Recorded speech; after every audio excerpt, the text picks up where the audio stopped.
우리 다 같이 354장을 부르시면서 하나님 앞에 나아갔습니다.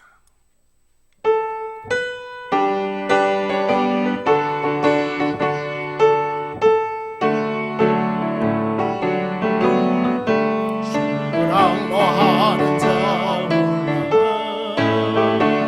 올라가 독수리같이 모든 싸움 이기고 근심 걱정 못으로 올라가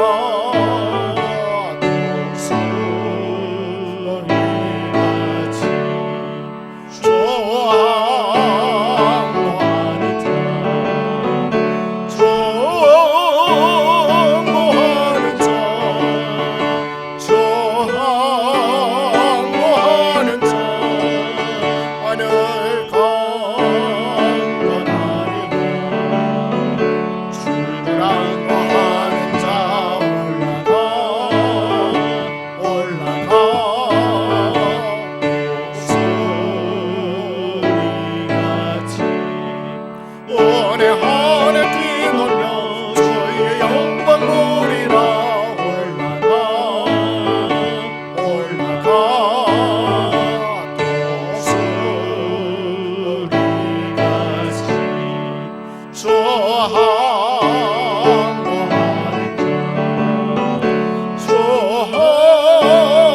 항모하는 자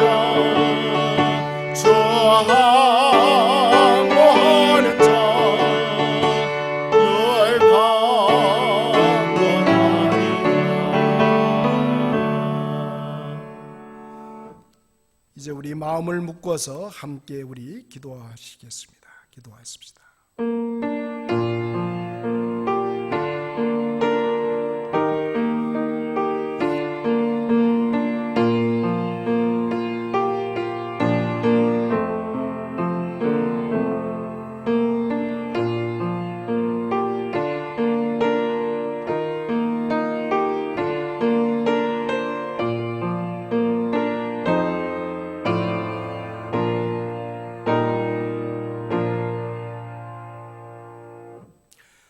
거룩하신 아버지 하나님, 지난날도 간밤에도 주님 저희들의 영혼을 붙들어 주시고 영육간의 강건함을 지켜 오늘 이 시간에 이르게 하셨으니 감사를 드립니다. 하루를 시작하면서 첫 시간을 하나님 앞에 드리기를 소원합니다. 이 시간 고개 숙인 당신의 백성들을 일일이 기억하여 주시고 특별한 은혜로 하나님 덧입혀 주옵소서. 이 시간 우리의 허물들을 하나님께서 아십니다.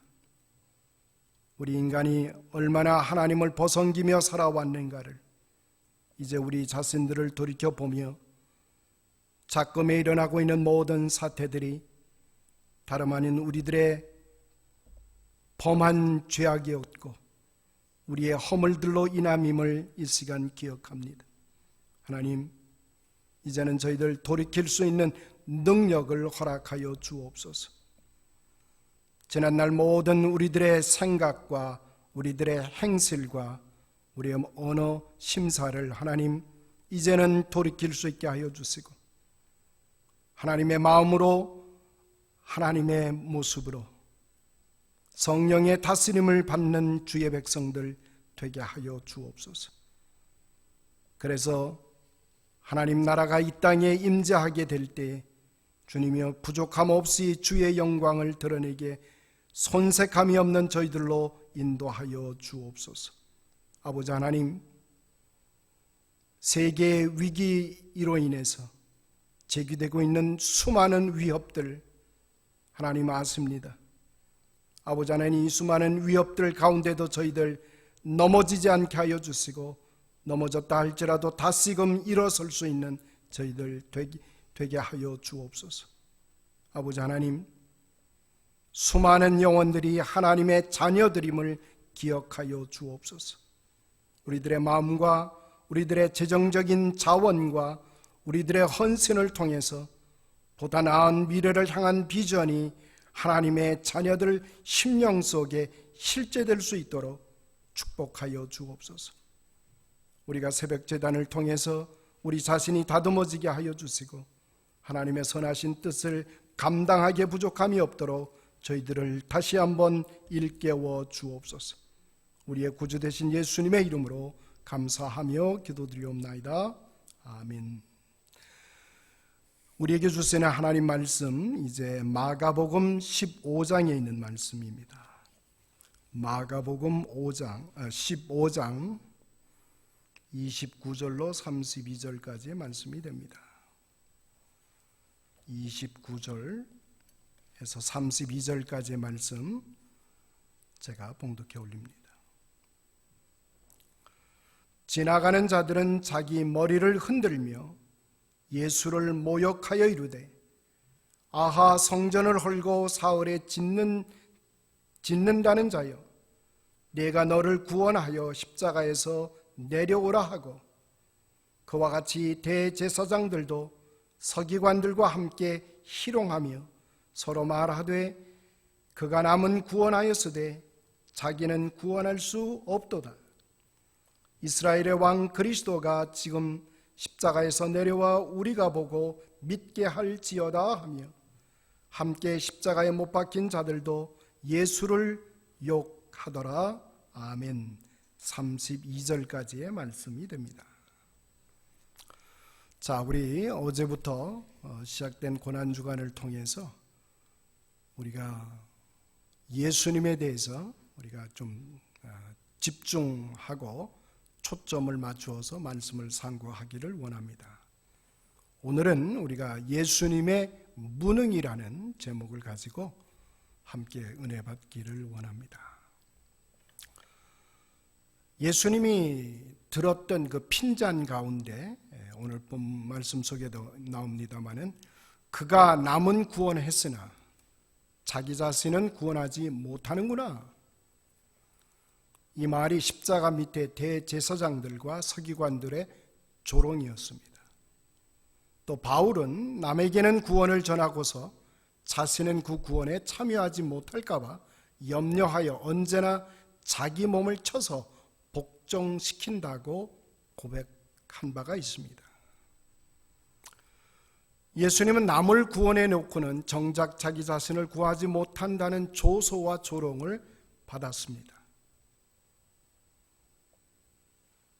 어떻게 보면 예수님은 능력자이시면서도 한편 예수님은 자기 자신에 대해서는 철저하게 무능한 자로 사셨습니다.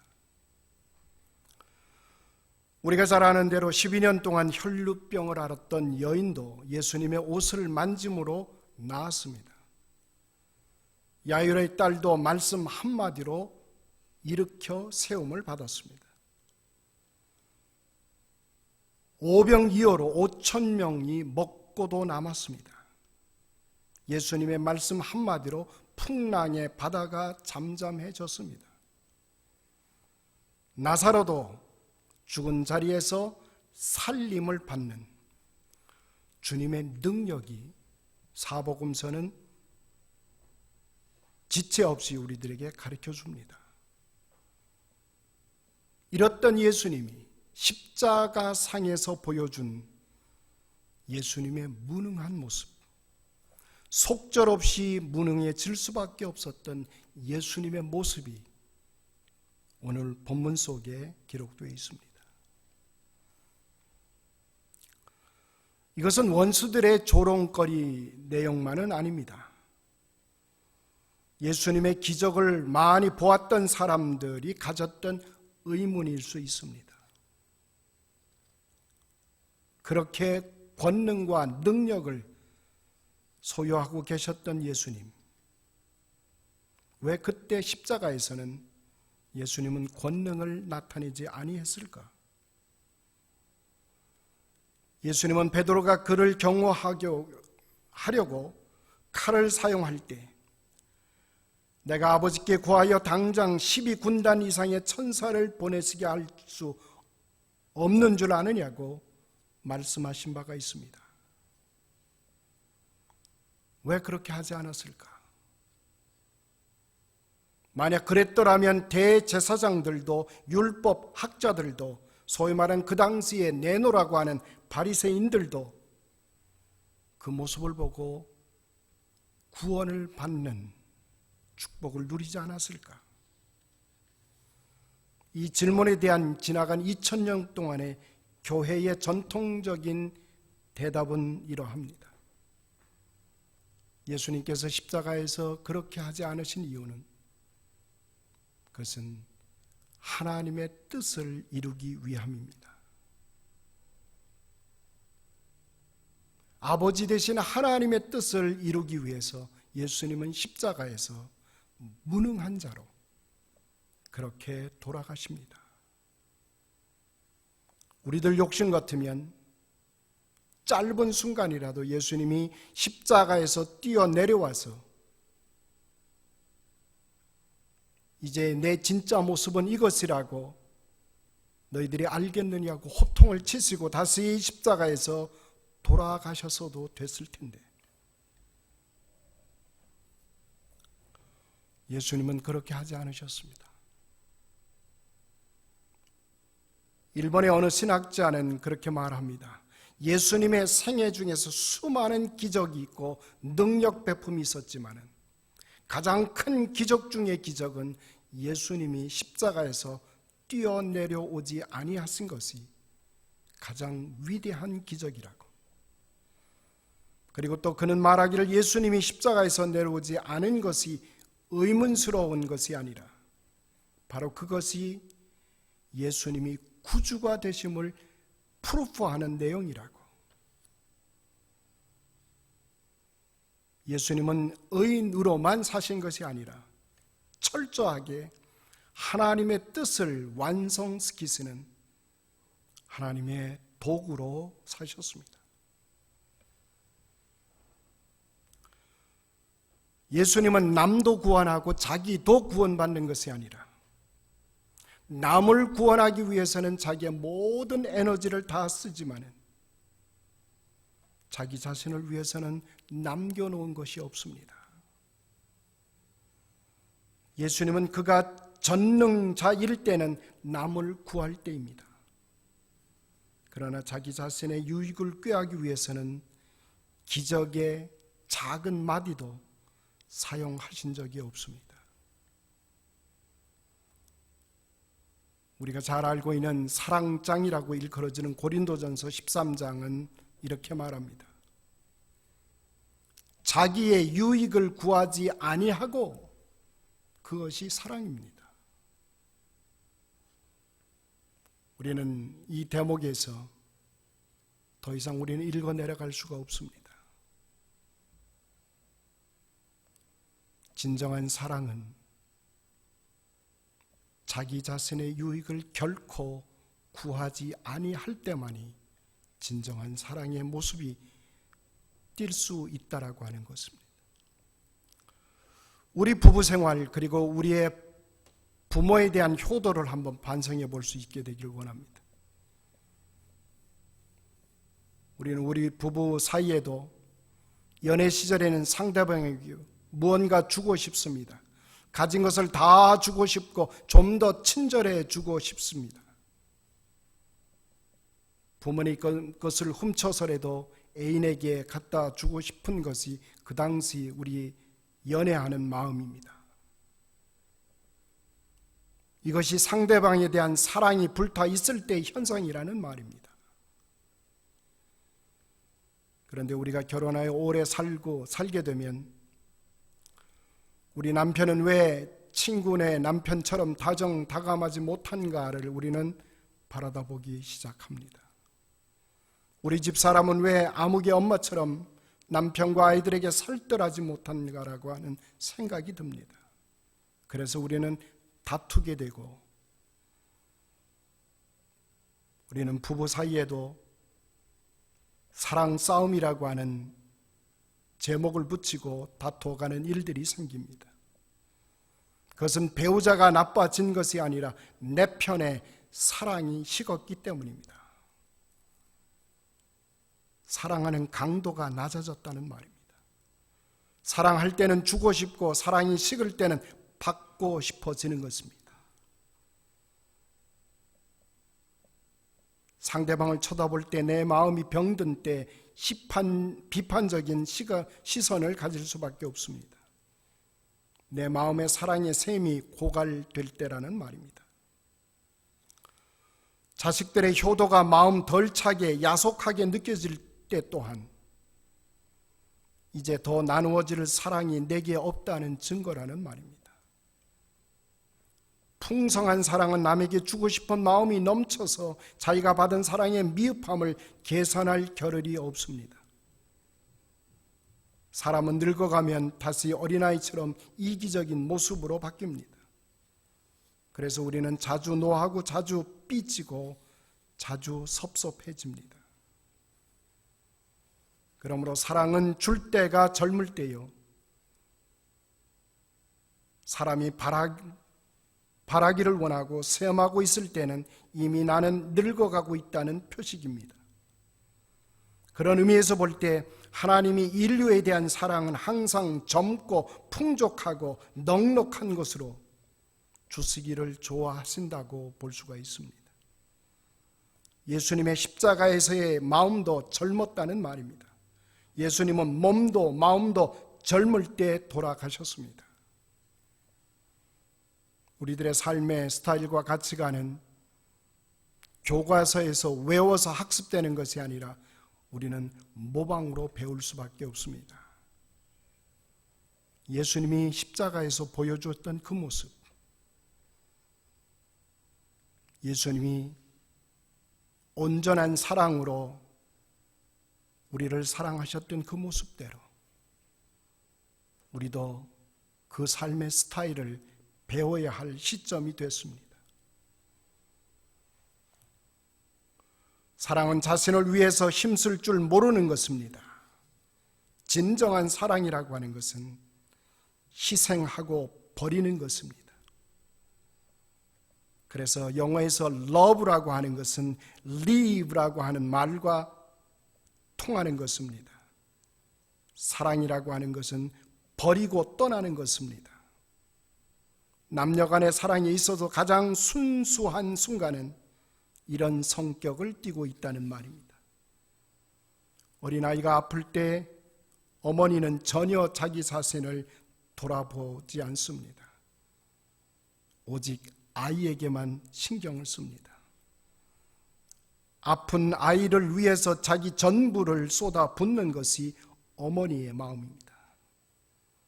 그러므로 우리는 그리스도 예수에게서 자신을 비웠다고 하는 것, 겸허라고 하는 것, 예수님은 자기 자신을 비우셨습니다. 영광된 모습을 비워내셔서, 능력을 비워내셔서 진정한 겸허의 자리로, 그리스도는 남을 구하기 위해서 하나님과 동등된 영광을 버리는 것으로 그치지 않고 더 나아가서 자기를 비워 종의 모습을 취하셨고 자기에 대해서는 무능과 무자격의 사람으로 바꾸어 가셨습니다.